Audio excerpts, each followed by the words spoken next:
Hey guys, welcome back to our channel. So आज हम पढ़ने वाले हैं रेस्पिरेशन इन ऑर्गेनिजम्स। तो चलिए शुरू करते हैं। देखिए, सबसे पहले हम जानते हैं व्हाई डू वी रेस्पायर, मतलब हम सांस क्यों लेते हैं।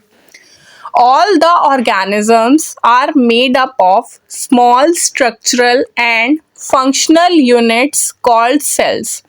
ये तो वैसे हम पिछली क्लासेस में पढ़ ही चुके हैं कि सभी जीव जो होते हैं छोटी संरचनात्मक और कार्यात्मक इकाइयों से बने होते हैं जिन्हें कोशिका कहा जाता है।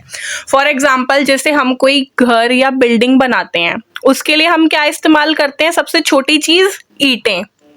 तो जो ईंटें हैं वो मान लीजिए सेल की तरह हैं। ऐसे ही कई सारी सेल्स मिलके हमारी पूरी बॉडी बनाती हैं। जैसे बहुत सारी ईंटें मिलके एक मकान या एक बिल्डिंग बनाने में हेल्प करती हैं, उसी तरह हमारी सेल्स भी होती हैं। ठीक है, नेक्स्ट देखिए, ईच सेल और group of cell tissue perform different functions like nutrition, respiration, circulation, etc. प्रत्येक कोशिका या कोशिका समूह उत्तक, पोषण, श्वसन, परिसंचरण आदि जैसे विभिन्न कार्य करता है। अब देखिए, यहाँ पे लिखा है हमने ग्रुप ऑफ सेल्स और ब्रैकेट में लिखा है टिश्यूज। तो आप यहाँ पे कंफ्यूज मत होइएगा कि जो हमारी सेल्स होती हैं उनका एक ग्रुप होता है। कई सारी सेल्स मिलके क्या काम करती हैं? देखिए, यहाँ पे कई सारे जो सेल्स होंगे उनका ग्रुप मिलके क्या फॉर्म करेगा? एक टिश्यू फॉर्म करेगा।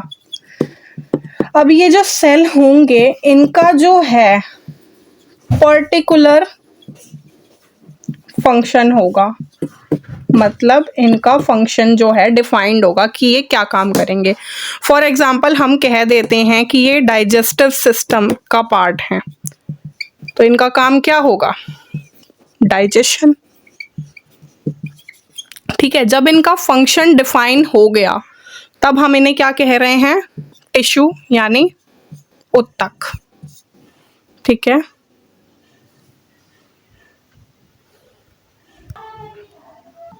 तो अब आई होप आप लोगों को ये लाइन क्लियर हो गई होगी। ईच सेल और ग्रुप ऑफ सेल या tissue perform different functions like nutrition, respiration या सर्कुलेशन। मतलब जो कोशिका होती है या कोशिका समूह उत्तक होते हैं वो क्या काम करते हैं? पोषण का, श्वसन का, परिसंचरण का आदि जैसे विभिन्न कार्य करते हैं जो हमारी बॉडी में होते हैं। ठीक है, नेक्स्ट देखिए, food provides energy to organisms. भोजन जीवों को ऊर्जा प्रदान करता है। ये तो हम सबको ही पता है कि अगर हम खाना नहीं खाएंगे तो हमारे अंदर एनर्जी नहीं आएगी। तो फूड क्या प्रोवाइड करता है हम सबको? एनर्जी, सब ऑर्गेनिजम्स को, सभी जीवों को। ठीक है, all living organisms respire to get energy from food और utilise the energy taken from food. मतलब सभी जीवित जो जीव होते हैं वो भोजन से ऊर्जा प्राप्त करने के लिए श्वसन करते हैं। ठीक है, मतलब खाना तो खा लिया लेकिन खाने से डायरेक्टली एनर्जी नहीं मिलती है। एनर्जी प्राप्त करने के लिए भी उनको रेस्पिरेशन नाम का प्रोसेस करना पड़ता है। अगर वो नहीं करेंगे तो जो एनर्जी है वो यूटिलाइज नहीं होगी, उसका उपयोग नहीं हो पाएगा। Thank you for watching our video guys.